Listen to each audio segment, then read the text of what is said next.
I'd like to call to order the Common Council meeting for April 22nd, 2025 at 6 p.m. Please stand for the Pledge of Allegiance.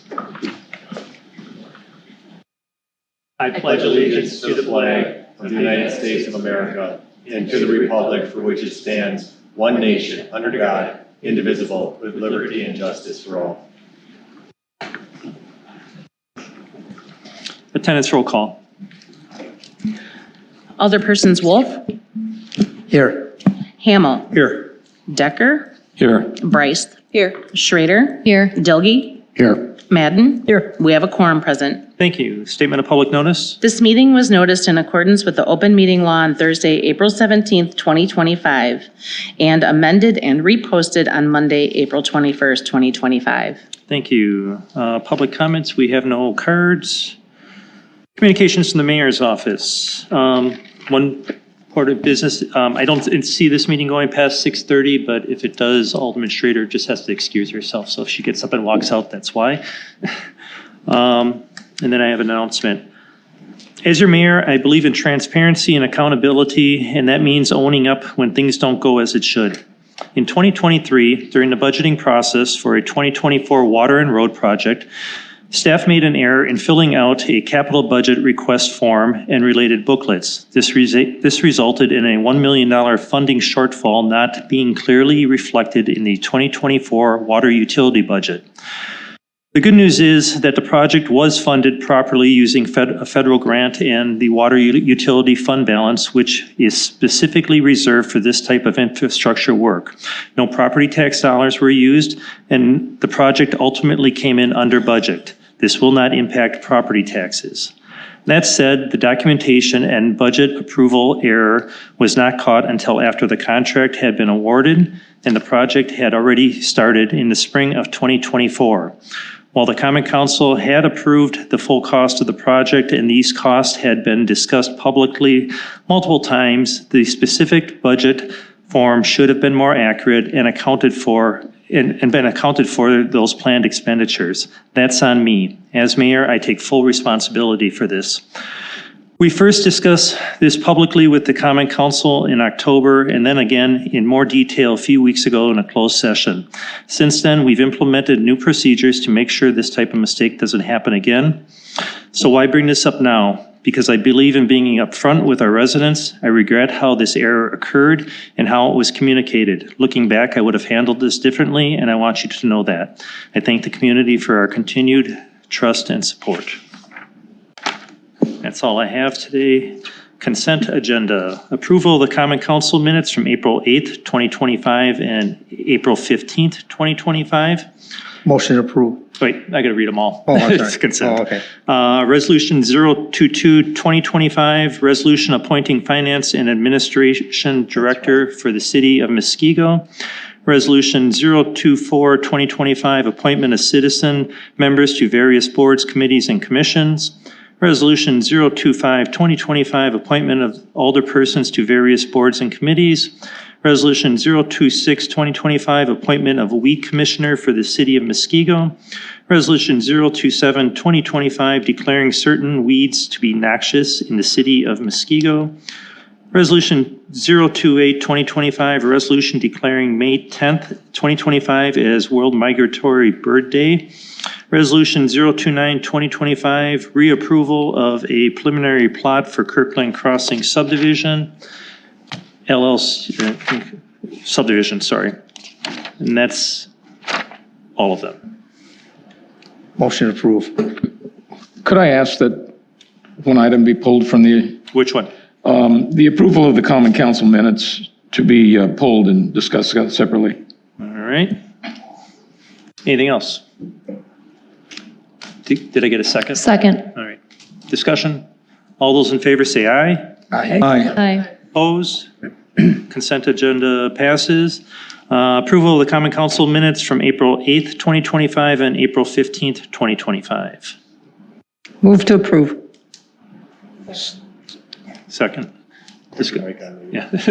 Discussion. Second. Did you? I'm okay. Okay, just says this. Any further discussion? All those in favor say aye. Aye. Opposed? No. All right. New business, Resolution 021-2025, approval of an award of bid for the 2025 road improvement program. Move to approve. Second. Discussion, inside your packet, there are the bids that we received and the recommendation from staff on who to proceed with, along with the areas that this will cover. Any questions for Scott? Scott, can you come up? Let me catch up to you here. The road program. Just off memory, we are getting $70,000 back on a grant or something, or LRIP funds. on That's what? LRIP funds, that's local road improvement. Okay. That's through the Wisconsin DOT. Now We don't get, let me, Okay, we go ahead. we have to first do the work. We have to turn in all the invoices, make sure it gets paid. And then once it's submitted to the DOT, then we usually get that money back. So it's not, is it approved in advance then, or no? What we have to do is we have to tell them what road we're gonna do. So the two roads that we're working on, it's gotta be curb and gutter roads. So we tell them, we plan that we're gonna plan on doing these two roads for curb and gutter. They give us that amount, that's why we know what that amount is. But until we submit everything, we are not guaranteed money. Does that make sense? Okay.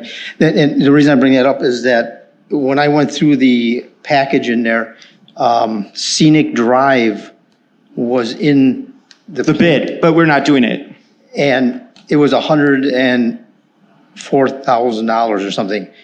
And Scenic View is a $312,000 okay, project. so when I went through that, the preliminary stuff is just for the supplies then, or what is that? I mean, there's that bid worksheet, you call it. Yeah. So let's go Let me to, open it up. yep, Okay. Scenic Drive. If you're looking at it, the bids that came in for Scenic Drive, first one was $312,755. Oh, okay, yeah, The second one was $317,253, and the last one was $389,088. Yeah, I'm not looking at that. I'm looking at the bid thing on there, and number 7, Scenic Drive, you have 4949. Right below that, it says 104,000. And 104,000. So what is that? That's for just- Schultz Lane. That's for Schultz. The number's up on top next. Yeah, it's really weird how Quest prints them off. It's on top. So what you're seeing is Schultz Lane is 104, 106, 141. Okay, Yeah, so the the total amount- 312 is above it. I You got are it. not the first person to have disagreed with that, but that is how the Quest system prints it out. Okay. Okay. Because, yeah, my question would have been, just so why I'm questioning this, is that why aren't we doing this if we're going to get 70,000 back? We just saved $50,000 from the DPW plus something else last week or the week before we saved some money on. We could have had this all done in one bid, but if it's 312,000, I guess that's a couple It's a hundred little grand bit, more. yeah, and you got to understand too, okay? EBS, excavation below subgrade, okay?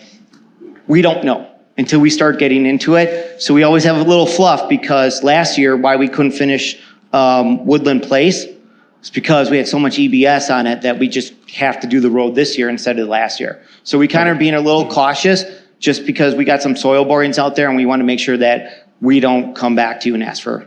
Okay. And again, I'm going to bring this up, that I brought this up last time when we were saving money, and we're going to get $70,000 back supposedly on this road. I'd like to see that go back into the road program again. And we will, So, and as. I'm going to stay on that subject through. Sure, and through we the will rest be of the year. having an extensive, discussion on roads only, on how we're going to go forward and, try to get more caught up than what we're doing, because the $750,000 a year is getting us nowhere on this. For those of you watching and those of you that are new, when Scott talks about EVS, when we reconstruct a road, these bids are based on assuming that there's a good surface that we can build a road on. Every once in a while you get there and you dig and the surface that we want to build on is deteriorated, or there's, subsoils that are bad, and we have to build it. You have to build up from, instead of building up from like here, you have to excavate down a couple feet, and that could bring the cost up dramatically. So because of that, we don't spend the whole budget in the bid, because we never know what we're going to get into when we get there. And we try to do our best. We take soil borings, but again, I could take a soil boring right there And if I take one right there in the road, it could be totally different. So we do our best by taking anywhere from 12 to 20 throughout for all these roads. But yeah, so. We also just, for some of the new people, we have a 5-year plan of roads. If you ever want to talk about roads, I will love to talk about roads. It's kind of like my background. We have a 5-year plan. And we will be, and that 5-year Yeah. plan will be changing because we're going to be Yeah. changing this dramatically. Yep. So if my numbers are correct on here, the bid came in about 286 under budget. Well, you gotta understand, okay, so let's take one step back. There's 3 projects that we're publicly bidding here, okay? So let's start with the first one, road program. We have about $750,000 for that. The other one that we publicly bid that we threw in here was a parking lot for library. That was $200,000 for their budget. Then we have to, at Weatherwood Court, there's 6 laterals. That is a utility project that the water has to do. So that is about $125,000 budget. So we can't use budgets like, okay, I have a little surplus in the water utility. I can't use that for the road. So I got to kind of keep them all 3 separate budgets, but we have to publicly bid everything. So it's just easier to do everything at once for publicly bidding it. Right, but I guess basically what we're bidding here for the road program, library, and the water utility came in at basically 789, just rounding up, Yeah, correct? all 3 of these. But we budgeted $750 for the road program. total 1,075 for all 3 of those, though, correct? That's out of the road program, though. 750 for the road program, 200 for the parking lot, and what It was was the third? $125,000 for the water the laterals. So And that comes out of the water utility. utilities funds. Yep. And the parking lot comes out of the library funds. So overall, where we are right now, it's roughly, I'm not going to do the math on TV, but roughly $300,000 under what we have budgeted. But because we don't know what we could run into, you need that buffer there. Right. Okay, that's what I was getting at, plus, Inspection, we got Inspection, inspection costs, yeah, we you got have other costs. EBS, we got, all that time's thrown in there, so. And then I do have one last question if you're Sure. done. yep, go ahead. The library, we're doing it in 2 phases. We were originally going to do that in 1 phase. So we broke it down in 3 phases. 3 because phases. we started seeing some of the numbers and we got a little nervous. So we broke it in 3 phases. We chose and we were able to do the worst 2 phases, phase 2 and 3, instead of phase 1, do phase 1. They'll have to do it And that's next year. just the parking area, so we're not going to change the entrance and things like that, right? Correct. But Correct. that was a more expensive side of doing things, I would think. Okay, so is that one going to be in the future, or we're just looking at doing it? That will be, again, probably a talk when we start talking capital in a couple months. Brittany has a pretty good number of what that next phase is going to be, because we bid everything, we just didn't accept that one bid for that phase 1, so. So, but altogether, all 3 phases is more money than we originally talked about. Correct, it was about, I think all 3 together is about 336,000, and we only had $200,000 budgeted for it. And actually, I double checked the math. Phase 2, because I had to take that much out of Oh, did you? yeah. So that's my bad. Okay. I should have triple checked this number. Okay, Only phase 2. okay, we'll have to, okay. So I guess we took a little bit more money for the fire suppression system. Which was part of that if we had to, So we might be only accepting 1 of the phases instead of 2 of them right now, so. Oh, that much more? Well, if it's just the $20,000, it's that tight, so. Once we have those numbers, I'll send a memo out this week explaining what we're doing in that. If you need it brought back, we can, for that portion. Yeah. Yeah, Sorry, and sorry then I'm about going to remind you that we save $50,000 on the lawnmower. And that money's sitting in our general fund right now, so. Correct. Okay, so if we need to move forward with this, I'd like to see it move over there and get it done so that we can really concentrate on roads rather than parking lots. Okay. Any other questions or comments? Nope. Anyone? Did you have one? No, okay. All those in favor say aye. Aye. Opposed? It passes unanimously. Resolution 023-2025, approval of an agreement between the Waterbug Ski Team Incorporated and the City of Muskego for pier placement, water ski jump, and show events at Idle Isle. And actually, the water ski jump was taken out, but, so I need a motion for that. Move to approve. Second. Discussion. In front of you, Alderman Decker pointed out this afternoon that there were some inconsistencies on some of the wording with the dates. There's just a clerical error. We corrected that. That is in front of you. So the correct counting of the numbers on top for the show dates and practice dates correspond to the actual dates that are underneath. And then the removal of the use of jump only, we had it in there, but state law doesn't really allow us to, something's underwater, anyone can use it. It's not, so we can't, so putting it in there didn't make sense, so we just removed it altogether. But they still keep the responsibility of insurance by Yes, having- they're by responsible them for leaving it, it on the but if water. somebody goes, like on Saturday, goes off the jump, they're taking their own risk by doing it, but we can't really, there's no way you can codify that, I guess. Is that jump going to be in the, is it going to be Our plan- anchored in the our same, plan is to do what we did last year. We didn't get any complaints. It seemed to be a good place, anchored, and it's not moving? It's not moving, Oh, yeah. correct. Okay, good. which is by Idle Isle for you guys that are new. So we used to move it, post non-show dates when it wasn't being used, it used to get hauled off to the other part of the lake in front of a private property. That property owner expressed that they didn't like that. And you know, we discussed it as a council last year and just decided to keep it where it is for the show dates, as most ski teams do around the state. Any other comments? No, because this is what's being presented, isn't it? Yeah. Yeah. If we put it to them now. yeah. A question? Yes. Is the number of show dates and practices this year, is it the same as what it was last year? Or is it more? I can't answer that off the top of my Okay. head. I know these are the dates they requested. I can't tell you if it's more or less. Okay, So, all right. any other comments? All those in favor say aye. Aye. Aye. Opposed? That passes. Unfinished business. Ordinance 1503, an ordinance to amend Chapter 290 of the Municipal Code of the City of Muskego Sewers, second reading. Move to approve. Second. Discussion.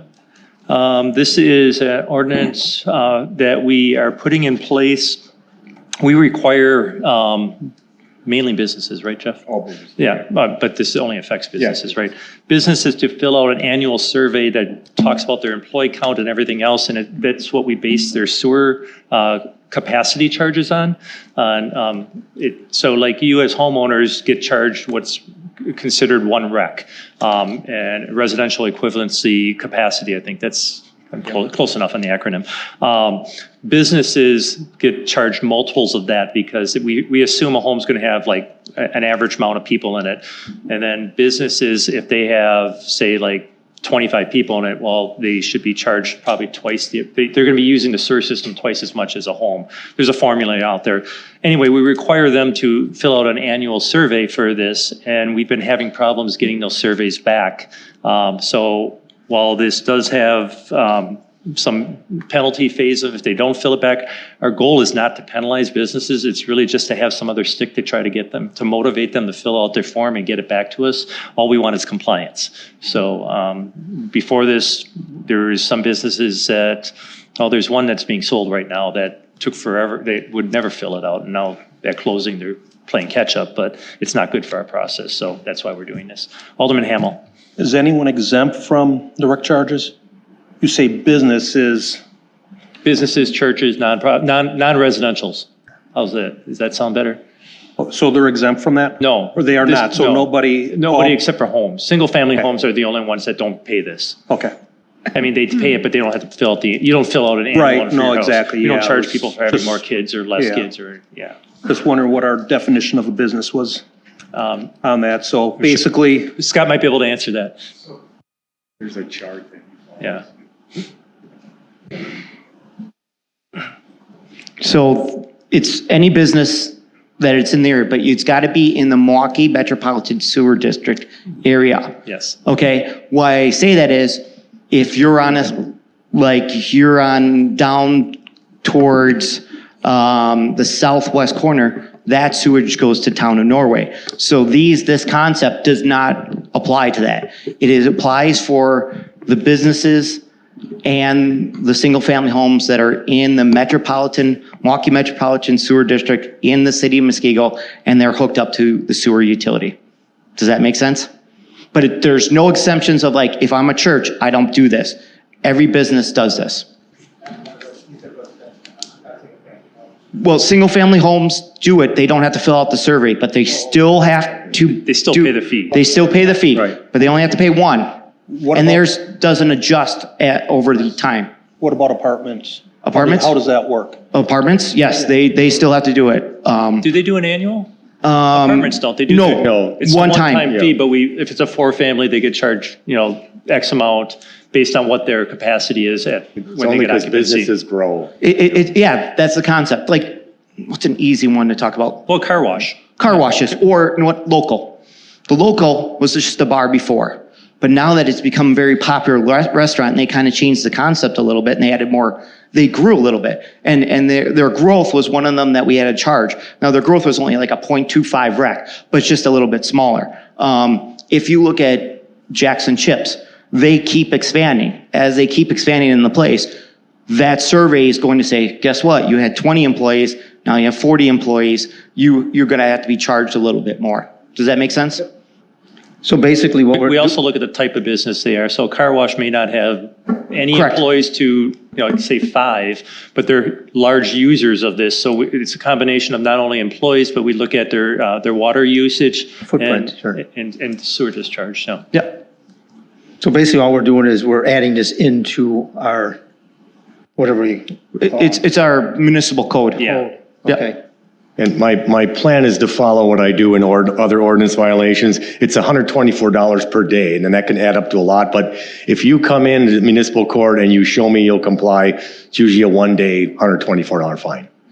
That's my plan right now. And they don't even get that far if they get a number of letters and follow-ups, but, we're trying to eliminate the point. Push it along. Yeah, we had that list. We went over that meeting some time back. Yeah, and some of the numbers are big, but I mean, when Renee was here, she literally had to get in a car sometimes and stop and show up at their doorstep. Can you fill this out?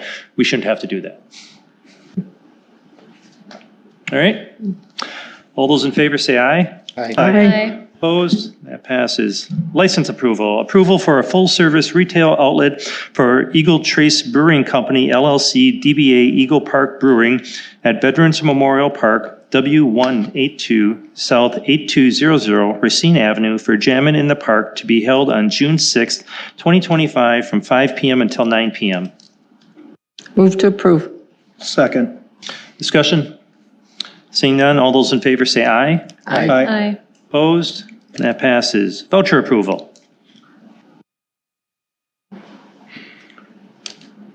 Approval of utility vouchers in the amount of $492,627.92. Second. Discussion? All those in favor say aye. Aye. Opposed? That passes. Approval of general fund vouchers in the amount of $282,194.39. Second. Discussion? All those in favor say aye. Aye. Opposed? That passes. Approval of wire transfers for debt services in the amount of $29,600.44. Second. Discussion? All those in favor say aye. Aye. Opposed? That passes. Approval of wire transfers for payroll and invoice transmittals in the amount of $450,746.10. Second. Discussion? All those in favor say aye. Aye. Opposed? That passes.